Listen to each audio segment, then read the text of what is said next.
21-2025 नवंबर का महीना तुला राशि के जातकों के लिए जीवन की गहराइयों को समझने और परिस्थितियों के उतार चढ़ाव के बीच संतुलन साधने का समय लेकर आया है।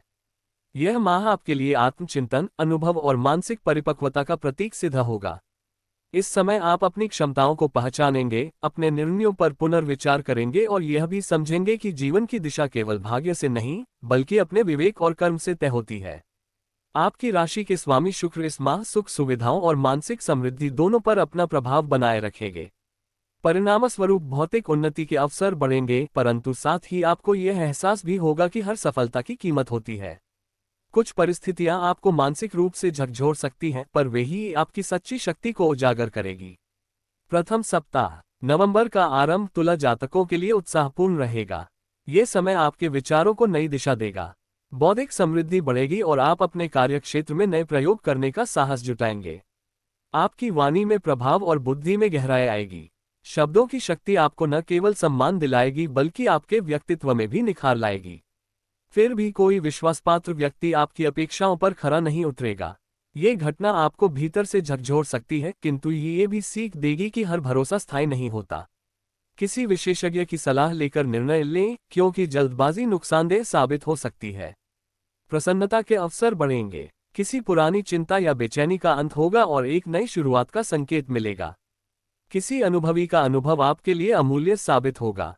ये सप्ताह आपको ये भी सिखाएगा कि केवल अपनी आकांक्षाओं पर नहीं, बल्कि दूसरों की भावनाओं पर भी ध्यान देना चाहिए। अचल संपत्ति से लाभ के संकेत हैं। यदि आप किसी नए वाहन या घर की योजना बना रहे हैं तो ये समय धीरे धीरे अनुकूल हो सकता है। प्रतिष्ठा को लेकर सतर्क रहें, क्योंकि छोटी सी गलती भी बड़े आलोचनाओं का कारण बन सकती है। प्रेम जीवन में कोई नया मोड़ आ सकता है। कोई व्यक्ति आपके भीतर छिपी भावनाओं को जगाएगा और आपकी संवेदनाओं को नए अर्थ देगा। आर्थिक दृष्टि से यह सप्ताह मिश्रित रहेगा। रुका हुआ धन प्राप्त हो सकता है, किंतु खर्चों में भी वृद्धि होगी। इस अवधि में आपकी प्राथमिकताएं स्पष्ट होनी चाहिए ताकि व्यय का संतुलन बना रहे। दूसरे सप्ताह में मानसिक स्थिति कुछ अस्थिर हो सकती है। एक ओर भौतिक सुख सुविधाएं बढ़ेंगी, तो दूसरी ओर मन में अनावश्यक बेचैनी बनी रहेगी। ऐसा प्रतीत होगा जैसे सफलता सामने खड़ी हो पर शांति दूर चली गई हो। किसी छोटे या कनिष्ठ व्यक्ति से अप्रत्याशित सहयोग मिलेगा। ये सहयोग आपको ये समझाएगा कि योग्यता पद से नहीं, नियत से मापी जाती है। उच्च अधिकारियों या वरिष्ठों से मतभेद की संभावना है। किसी निर्णय में उनका विरोध या टालमटोल आपकी प्रगति को थोड़ी देर के लिए बाधित कर सकता है। त्वरित लाभ की योजनाओं में उतार चढ़ाव रहेगा। आर्थिक स्थिति स्थिर तो होगी, पर मन में असंतोष बना रहेगा। अत्यधिक सोच विचार से मानसिक थकान बढ़ेगी। इस समय आपको खुद को समझाने की आवश्यकता होगी कि हर समस्या का हल चिंतन से नहीं, बल्कि क्रियाशीलता से निकलता है। परिवार में मतभेद संभव है।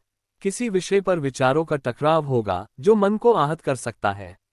ऐसे में मौन को अपनी ढाल बनाए। कभी